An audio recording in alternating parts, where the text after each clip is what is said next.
Hello friends, welcome to my channel. ഇന്ന് ഞാൻ ഉണ്ടാക്കാൻ പോകുന്നത് മാംഗോ ഐസ്ക്രീം ആണ്. വളരെ ടേസ്റ്റി ആയിട്ടും സിമ്പിൾ ആയിട്ടും നമുക്ക് ഇത് വീട്ടിൽ ഉണ്ടാക്കി എടുക്കാവുന്നതേ ഉള്ളൂ. അപ്പോൾ ഇത് എങ്ങനെയാണ് ഉണ്ടാക്കുന്നതെന്ന് നോക്കാം. അതിനായിട്ട് ആദ്യം തന്നെ ഒരു ബൗൾ എടുത്ത് അതിലേക്ക് 1 ടേബിൾ സ്പൂൺ ഗോതമ്പ് പൊടി ഇട്ട് കൊടുക്കുക. ഇനി അതിലേക്ക് 3 ടേബിൾ സ്പൂൺ പാലാണ് ചേർത്ത് കൊടുക്കുന്നത്. അപ്പോൾ റൂം ടെമ്പറേച്ചറിലുള്ള പാൽ ചേർത്ത് കൊടുക്കുക. എന്നിട്ട് നന്നായിട്ടൊന്ന് മിക്സ് ചെയ്ത് കൊടുക്കണം. കട്ടയൊന്നും ഇല്ലാത്ത വിധത്തിൽ നമുക്കിതൊന്ന് യോജിപ്പിച്ചെടുക്കണം കേട്ടോ. ഇതൊന്ന് അരിച്ചെടുക്കുകയാണെങ്കിൽ കൂടുതൽ നല്ലതാണ്. അപ്പോൾ കട്ടയൊന്നും ഇല്ലാതെ നമുക്ക് കിട്ടും. അതിനുശേഷം അതിലേക്ക് ഒരു മാങ്ങ ജസ്റ്റ് മിക്സിയിലൊന്ന് അടിച്ചെടുത്തിട്ടുള്ള പ്യൂരി അതിലേക്ക് ഇട്ട് കൊടുക്കുന്നുണ്ട്. നാരൊക്കെ ഉള്ളതാണെന്നുണ്ടെങ്കിൽ അതൊന്ന് അരിച്ചെടുക്കുന്നത് നല്ലതായിരിക്കും. അതിനുശേഷം അതിലേക്ക് നല്ലൊരു ഫ്ലേവറിന് വേണ്ടിയിട്ട് ഒരു 6 ഡ്രോപ്പ് വാനില എസൻസ് കൂടി ചേർത്ത് മിക്സ് ചെയ്ത് വെക്കുന്നുണ്ട്. ഇനി ഒരു സോസ് പാൻ എടുത്ത് അതിലേക്ക് 1/2 ലിറ്റർ പാൽ ഒഴിച്ച് കൊടുക്കുക. പിന്നെ ഒരു 6 ടേബിൾ സ്പൂൺ പഞ്ചസാര കൂടി ഇട്ടിട്ട് മീഡിയം ഫ്ലെയിമിലിട്ടിട്ട് അതൊന്ന് തിളപ്പിച്ചെടുക്കണം.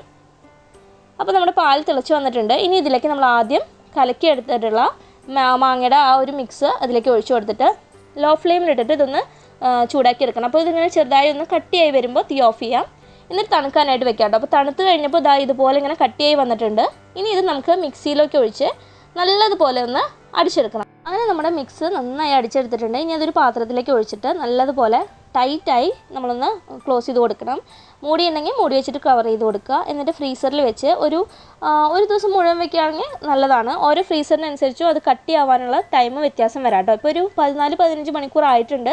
അപ്പോൾ എൻ്റെ ഐസ്ക്രീമൊക്കെ നല്ലതുപോലെ കട്ടിയായി വന്നിട്ടുണ്ട് കേട്ടോ.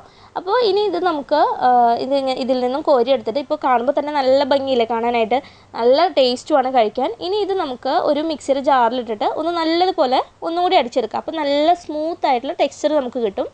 അപ്പോൾ അങ്ങനെ എടുത്തിട്ടുള്ള മിക്സാണിത്. ഇനി ഇതൊരു 3 മണിക്കൂർ നമുക്ക് ഫ്രീസറിൽ വെച്ചൊന്ന് തണുപ്പിച്ചെടുക്കണം. കണ്ടില്ലേ അതിൻ്റെ സോഫ്റ്റ്നെസ് കണ്ടോ, നല്ല ടേസ്റ്റ് ആയിരുന്നു കേട്ടോ ഇത് കഴിക്കാനായിട്ട്. നല്ല ക്രീമി ആയിട്ട് നമുക്ക് കിട്ടി. നമ്മളിതിൽ എക്സ്ട്രാ ക്രീമോ ഒന്നും ചേർത്തിട്ടില്ല, എന്നാലും നല്ല ക്രീമി ആയിരുന്നു കേട്ടോ. അപ്പോൾ എല്ലാവരും ട്രൈ ചെയ്ത് നോക്കുക. നിങ്ങൾക്ക് ഇഷ്ടപ്പെട്ട് കഴിഞ്ഞാൽ ലൈക്ക് ചെയ്യാനും ഷെയർ ചെയ്യാനും കമൻറ്റ് ചെയ്യാനും മറക്കരുത് കേട്ടോ. Thanks for watching.